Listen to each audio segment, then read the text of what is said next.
In the modern business world, change isn't just a constant, it's basically a predator. The landscape is just littered with the ghosts of companies that were once giants, companies that just didn't see the future rushing right at them. Today, we're going to dive into the idea that explains this whole relentless cycle of creation and destruction. And here it is, the core idea: digital Darwinism. It's a simple and, yeah, kind of brutal reality. If your organization can't keep up with the new demands of the information age, well, it's pretty much headed for the history books. And this isn't about being the biggest or the strongest. It's all about being the most adaptable. Because any competitive advantage you think you have, it's almost certainly temporary. And this brings us to the big question, and it's a personal one. I mean, look at your own organization, your own career. Are you actually built to last in this new environment? It's a tough question for sure, but just understanding the threat is the very first step towards survival. So, what is this threat? Well, it isn't just one single thing. It's more like a whole new species of technology that is fundamentally rewiring how markets work. And to really get our heads around it, we've got to understand a really important distinction between two types of innovation. On one side, you've got what's called sustaining technology. This is all about making existing products just a little bit better. Think of the yearly iPhone update with a slightly improved camera.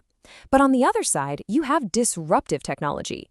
And this is the real game changer. It's a totally new way of doing things that creates brand new markets and makes old ones completely obsolete. A perfect example is how streaming services just completely upended the entire video rental industry. And Sony is just a classic example of how this plays out. See, Sony didn't try to build a better high-fidelity sound system for your living room. Nope.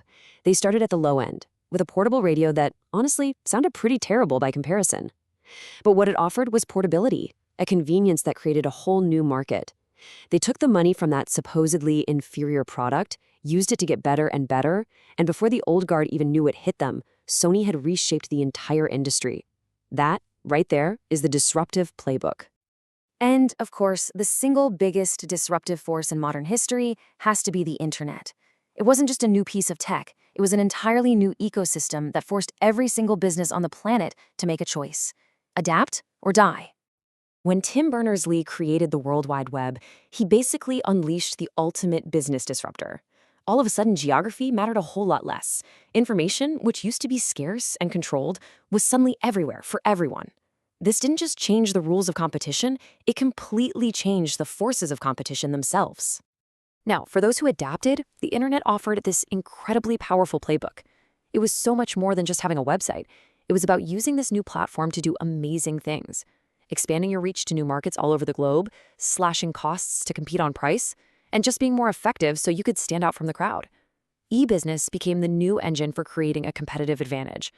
So as the internet became the new normal, it started spitting out its most critical resource: data. A flood of it.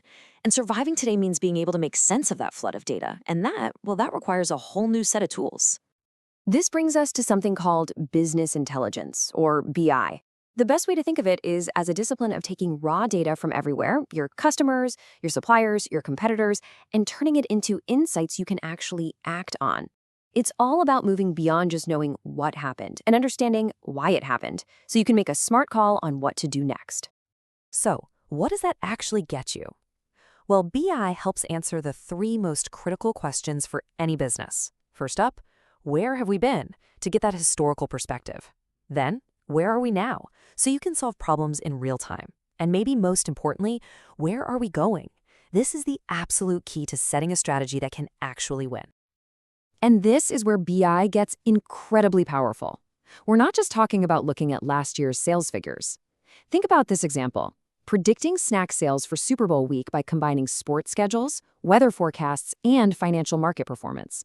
That's the level of sophistication we're talking about now. It's what's required to find and really sharpen a competitive edge.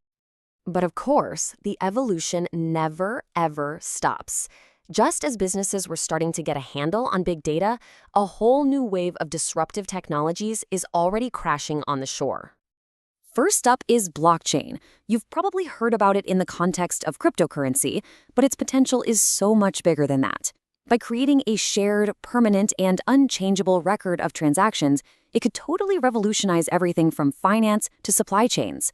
At its core, it's a technology that's built on trust. And then there's artificial intelligence.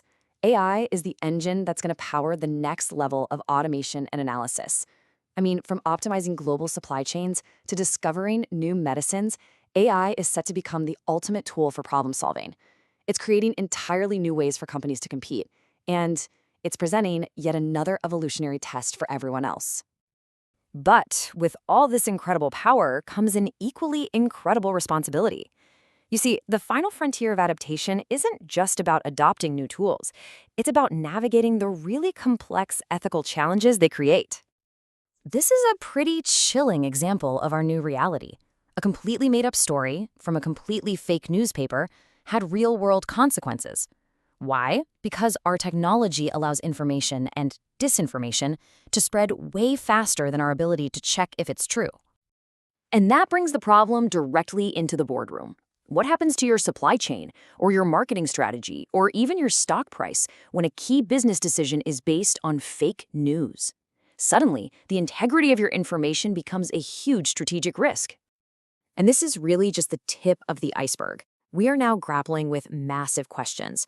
How much workplace monitoring is too much? What is the right to be forgotten when the internet never forgets? How do we protect people's data privacy? These aren't just philosophical debates anymore. They are core business challenges with very real financial and reputational consequences. So ultimately, survival in the age of digital Darwinism really requires a dual focus. It's absolutely about embracing the disruptive technologies that are going to define the future, but it's also about building a strong ethical foundation to guide how you use them. And that leaves us with a final question to think about. As you look forward, which of these two challenges poses the greater threat to your survival?